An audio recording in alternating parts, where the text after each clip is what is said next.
आप देख रहे हैं वासुदेव शॉर्ट्स। जी, 9 मई वाक़यात के बाद पाकिस्तान तहरीक-ए-इंसाफ के जो सपोर्टर हैं इनका फ़ौजी अदालतों में ट्रायल चला। तकरीबन 100 के करीब लोगों को तो फ़ौजी अदालतों ने सज़ा भी दे दी।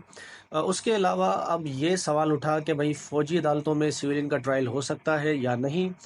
इससे कबल 5 रुकनी बेंच ये कलअदम करार दे चुका है कि फ़ौजी अदालतों में सिविलियन का ट्रायल नहीं चल सकता। फिर उसके बाद इस पर स्टे लिया गया और फिर दोबारा पिटीशन डाली गई, रिव्यू फाइल। तकरीबन 60 समातें हुई और 2 साल ये केस चला। बिलाखिर आईनी बेंच ने जो है अमीन अलाउद्दीन साहब की सरबराही में इस पर जो 9 मई का वाक़या है, सिविलियन का फ़ौजी ट्रायल होगा या नहीं, इसका फ़ैसला महफूज कर लिया कल।